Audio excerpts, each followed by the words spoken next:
Welcome back, Proppers. Today we'll be starting the Samurai build with templates by Steve K from SKS Props.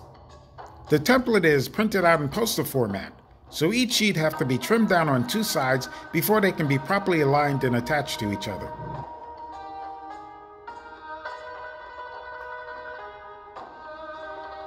After all 6 sheets are properly trimmed, they are carefully aligned and attached together with tape.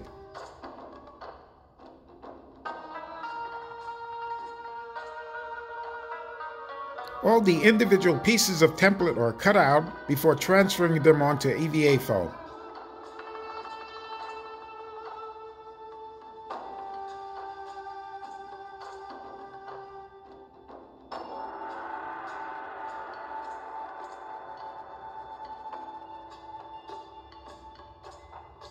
After all the individual pieces of templates are cut out, they are separated into piles based on the size of EVA foam they'll be used on. I'm starting with the pieces that require 6mm EVA foam. For this project we'll be using 6mm, 4mm, and 2mm. The free templates as well as more in-depth instructions can be found on the SKS Props channel.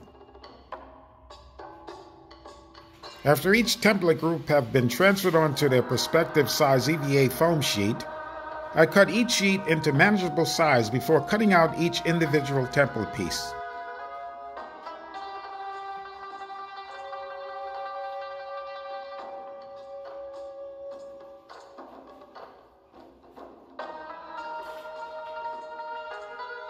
While tracing the sections of the neck guard onto the EVA foam, I utilize a needle to pinpoint the location of all the lacing holes.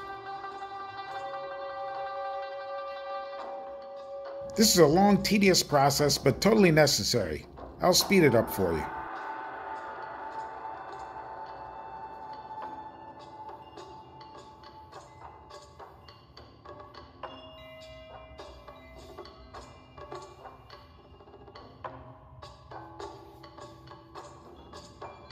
After the 3 groups of templates are transferred onto their respective size of foam, I start cutting out the individual template pieces.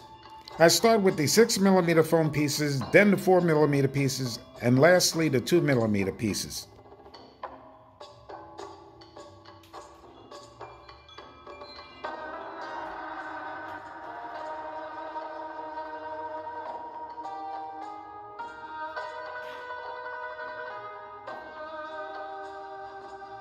I use my Dremel rotary tool to even up and round off the edges.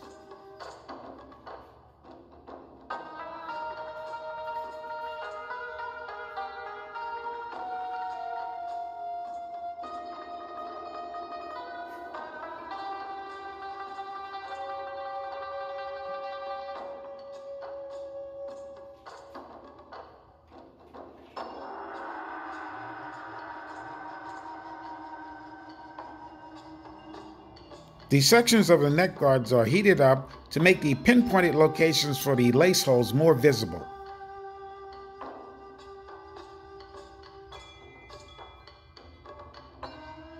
I use my USB soldering iron to burn the lace holes through the 4mm EVA foam. I thought backing it with a piece of 6mm EVA foam would protect my cutting board, but alas, that wasn't so. I couldn't burn clean holes through the 2mm foam, so I pulled out my trusty hole punch. After heat forming all the pieces of the mask, I attach each element with contact cement.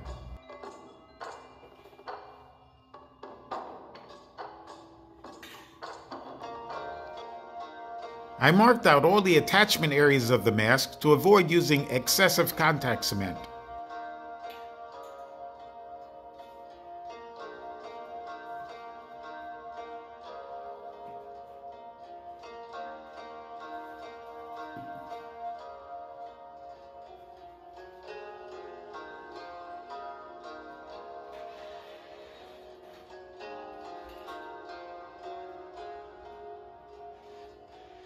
All the pieces were attached while the mask was in its curvature state.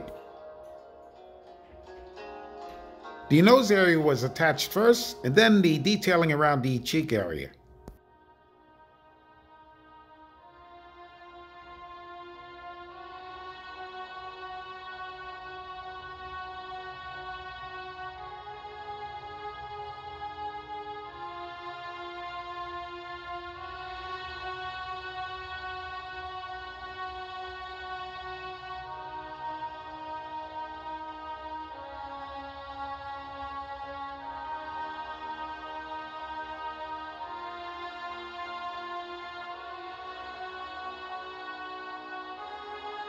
a little power issue on my camera while finishing up the facial features, so we'll have to pretend to enjoy this less attractive B-roll.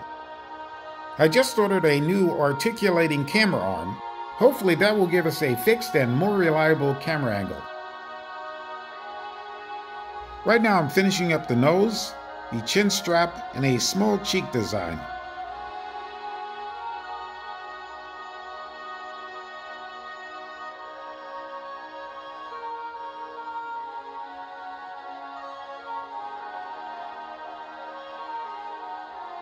With the majority of the facial features completed, I attached the chin and its accent piece.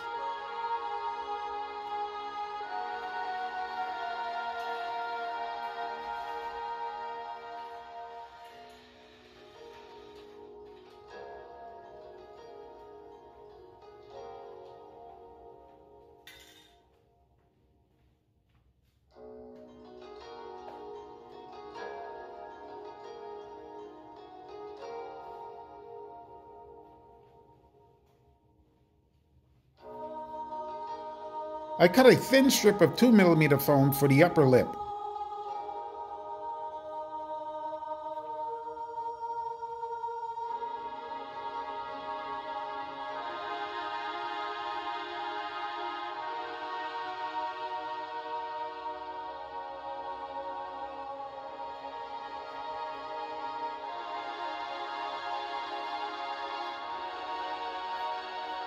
The nose should have been placed 1/8 of an inch higher to accommodate the upper lip.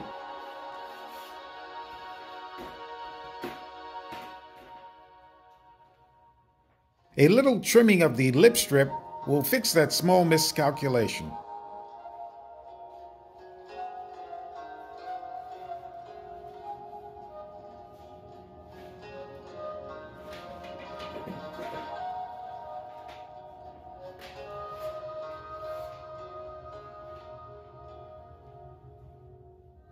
Getting back to the neck guard, I attached the accent piece to the bottom panel.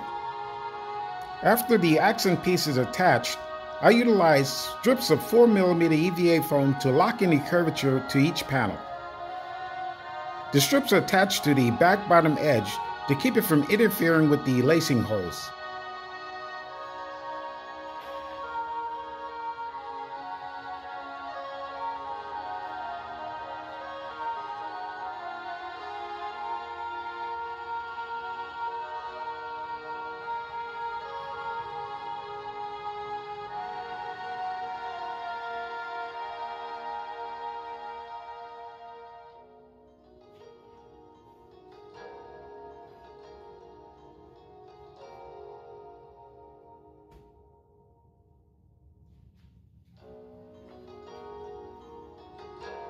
I established the curvature on each panel by hand before attaching the strips.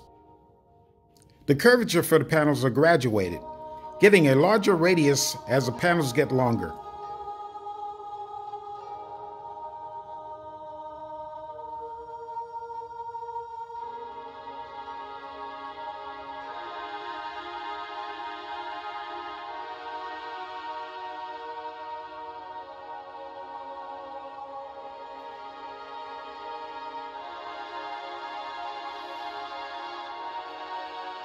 The curvature strip for the last panel will cover up the area where the holes for the accent panel are cut. These holes will have to be reopened later.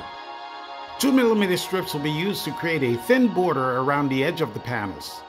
This will add a little more detail and dimension.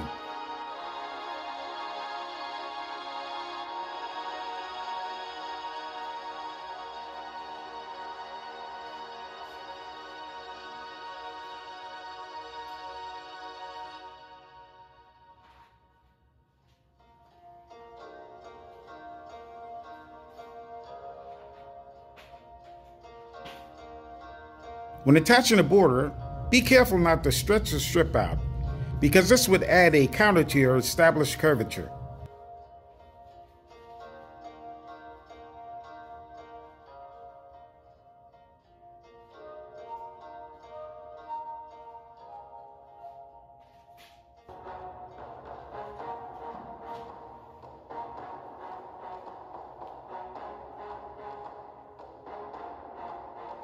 The strip on the first 3 panels will have to go around the entire 4 edges. So if you have a longer strip, you can do this in one piece. If not, you can attach it separately, like I will be doing.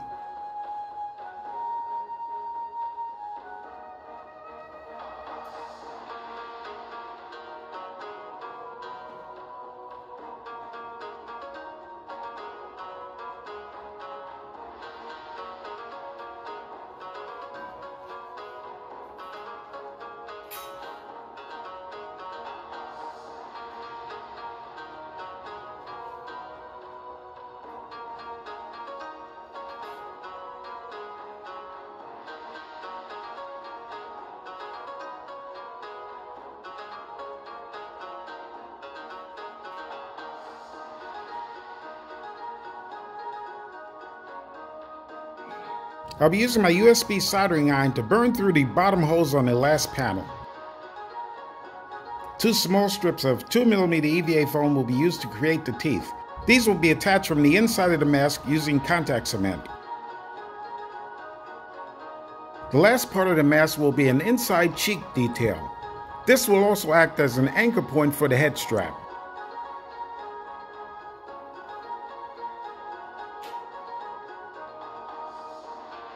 The attachment areas are again marked out to avoid using excess contact cement.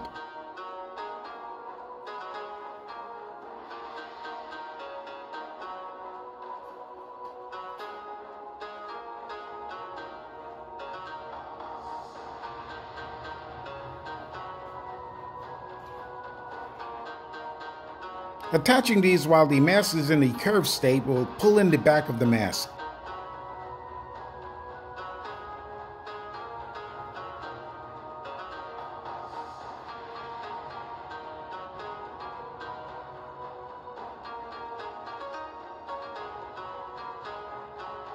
After attaching a couple of small detail pieces, I can get started with the head strap.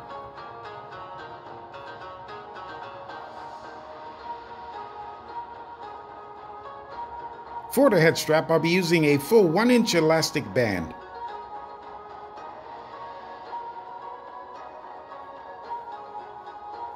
After establishing the length of the band, it'll be anchored in between the inner cheek pieces with contact cement.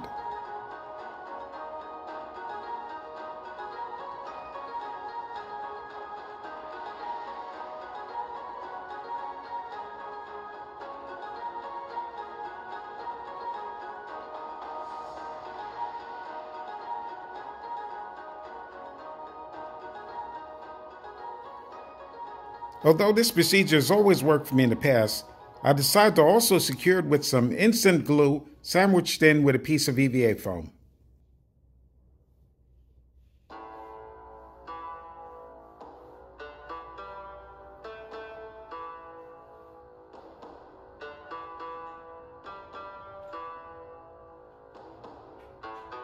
After the entire project was given one coat of black Plasti-Dip, it was misted over with red oxide primer.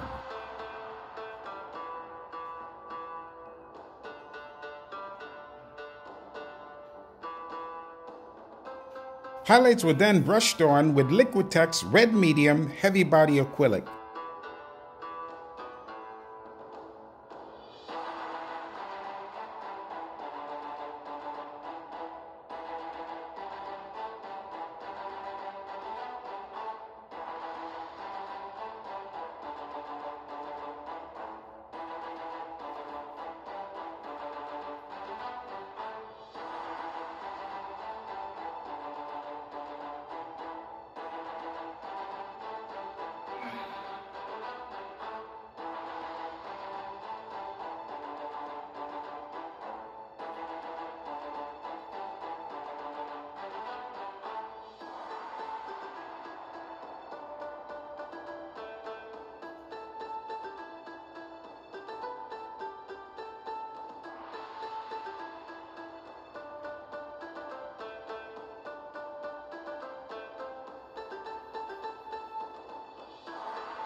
The neckguard trim was highlighted with Liquitex iridescent bright gold. Don't forget you can purchase Steve K's HD foam as well as all the other material you'll ever need for your projects from Blick Art Materials.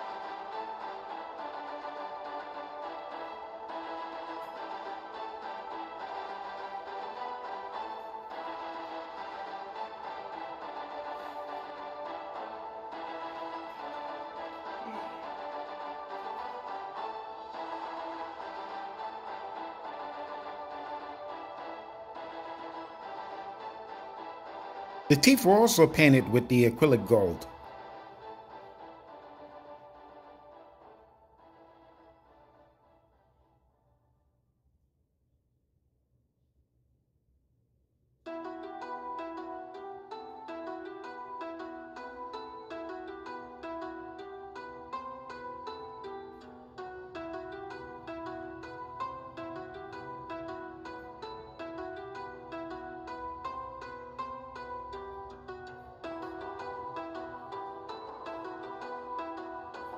Diluted brown acrylic paint was used on the neck guard to give it a more authentic and aged look.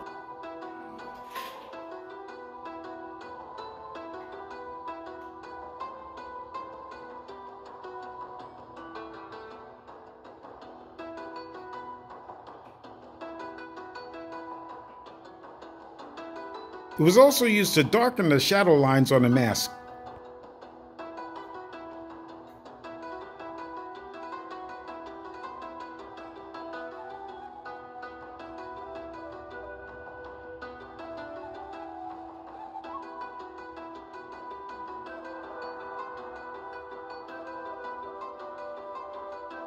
With that done, I can start lacing the neck guard.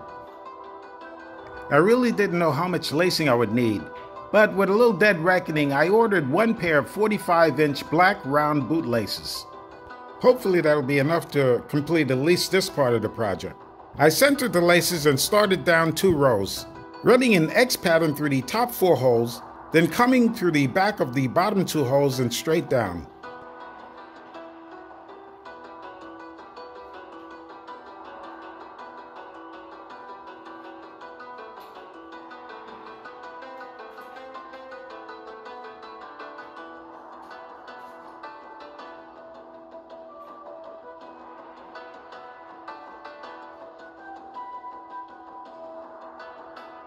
I pulled the laces through the back of the top corresponding holes of the next panel, then continued the same pattern.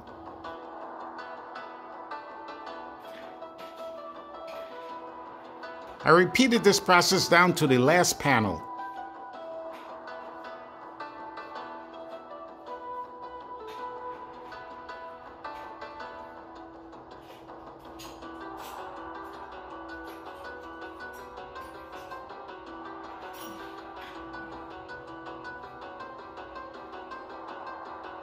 When I got down to the last panel, I cut the string after the X and then sealed it off with instant glue.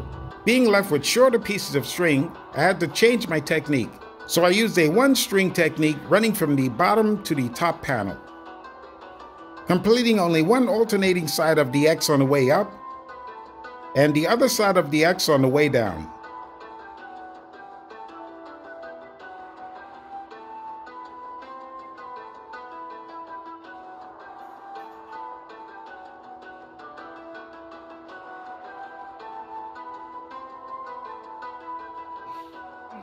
Remarkably, the cut string was just enough to complete the rows. After each row was completed, the cut ends were anchored down with instant glue.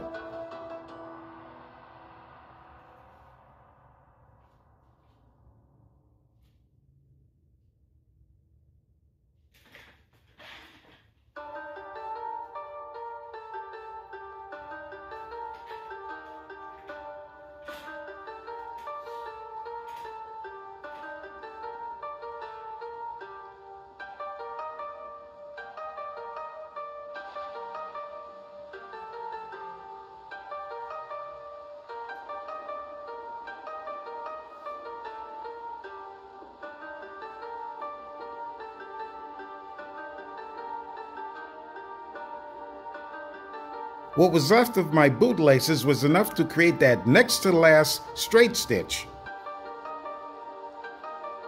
But I had to locate and use some flat black laces for that last row of X stitches.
With the last stitch cut and sealed, it was time to connect the headpiece to the mask.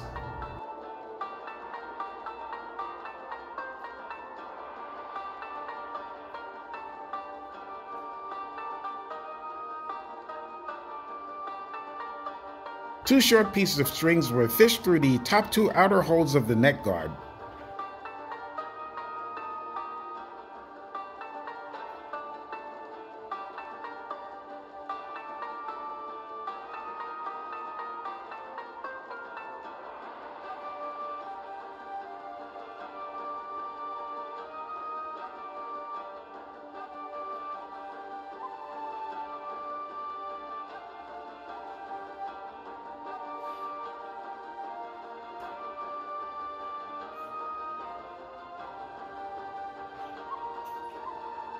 After symmetrically trimming the strings, they're attached to the inside of the mask with instant glue.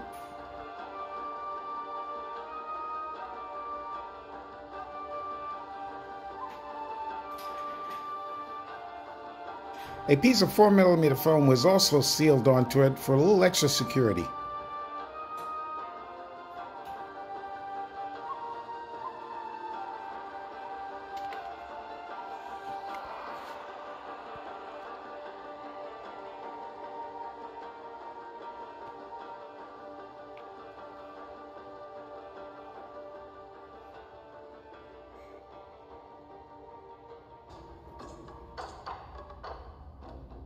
I painted over the white foam pieces, but that wasn't necessary. I'm going to line the mask with felt.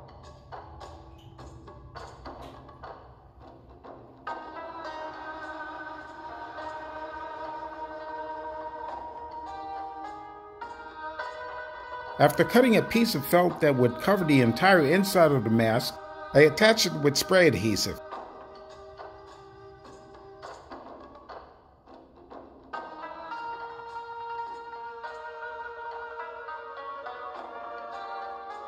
I trimmed off the excess pieces of felt with my now dull X-Acto knife.